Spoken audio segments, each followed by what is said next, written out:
So which country was the first to grant same-sex partners the same rights as married couples? It was Denmark.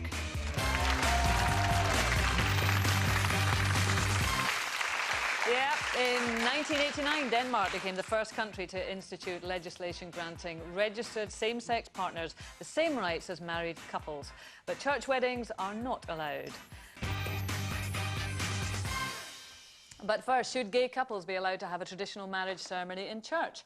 Many Anglicans don't think so, judging by the reaction to two male priests who exchanged vows and rings in a church ceremony last month. The Reverend Peter Cowell and his partner, Reverend Dr. David Lord, had already registered their civil partnership, but they wanted more than just a simple blessing to seal their union. So they had bridesmaids, best men, an exchange of rings and confetti. And most controversially, a traditional religious service based on the Book of Common Prayer, which critics say should be expressly used for marriages between men and women. Traditionalists reckon that the ceremony was blasphemous and claim it flouted church guidelines, although the vicar who conducted it denies this. But what do you say? Is it time for the church to move on, reflect the times we live in and be more inclusive? Well, you had a little snort there, David, so tell me what you were snorting about.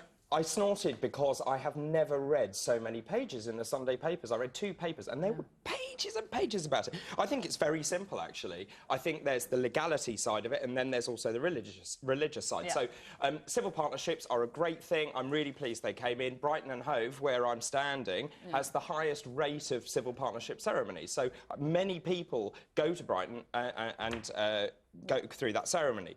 This is an issue for the Church of England, and it's a heck of an issue because I do think it's going to split the church.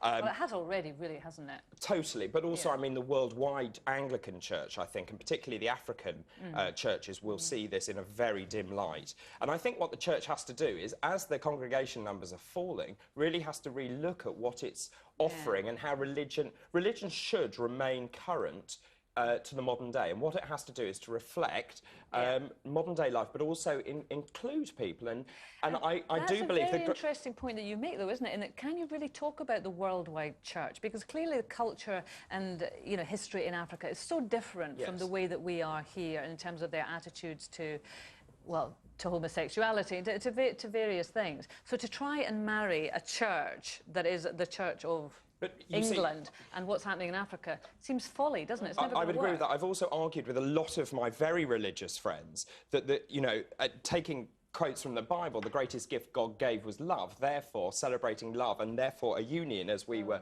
saying earlier, has to be a good thing because at least there's then stability. But I know there are many arguments that counter that. But every club has its rules, I suppose, and the traditionalists surely have a case, Anne, do they not, to say, well, these are the rules of our club. I don't see that. Surely what the church is most frightened of, if it is frightened of homosexuality at all, it is frightened of the fact that homosexuality to them means anarchy, means things going wrong. But the very couples that are going to want to get married in church are the ones that, therefore, are not about anarchy. They are about accepting the religious view of life.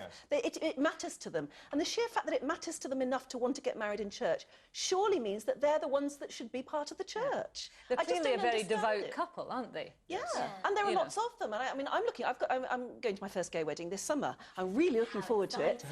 The only pressure is on all the guests because it's going to be so down stylish that, we're sort of really worrying about what to wear and everything. And I'm really looking forward to it. Oh, God, the pressure, I can't tell you. The wedding photograph's going to be something else. That's going to fascinate her, Anne. Oh, fascinator, that's the latest thing, isn't it? But I just think this is wonderful that homosexuality is part of our life. Get over it. And once you get over it, then you have to think, OK, well, the church needs people, and it needs good people, and it needs people who believe in its values. Why they are shunning them like this, I do not understand. But as someone who is outside the Church of England, in fact, any church, because I'm not a believer, then I would absolutely agree with you, because that is my view of life. But nonetheless, this is the church, and the church has its teachings, and they're clearly... The Christian church is 2,000 years old. It has to grow up. But that's the whole point. Is it an organic being which has to move and has to change, or is it a very traditional and, dare I say, fundamentalist? And this is an issue for the Synod, and I think they're going to be in severe trouble over it. What do you think, Sarah? I'm an atheist as well, so it's all... I'm just like, can't we all just get on? Well, I mean, and that's the... Oh, go on then. But that's the other interesting, you're saying that, I mean, the Sunday papers and today, in fact, are absolutely full of it. But in fact, the number of people who regularly go to church in England, I mean, I think it's somewhere around 1 million. You know, and it's amazing that the coverage that this will always get because, I mean, it represents so much to us.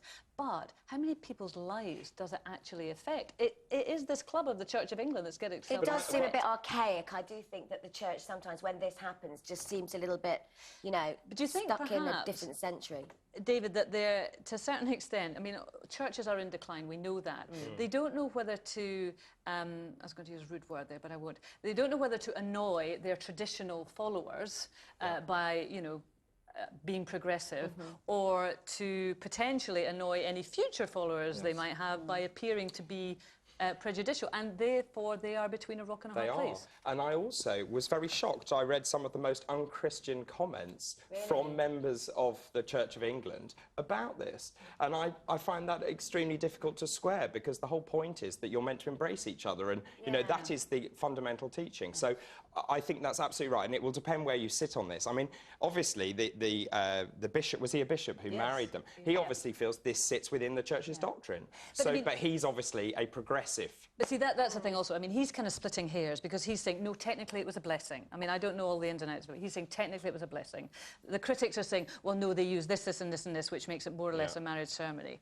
That is all clouding the issue. Basically, the church surely has to decide where it stands on homosexuality. Yes. I mean, but even in terms of civil partnerships, I mean, it goes with civil partnerships as long as they're celibate. What a church! I know, well, that's just absolutely ridiculous. But traditionally, the church has always allowed time to take care of these things, because, you know, in 50 years' time, the bishops will be this the younger generation.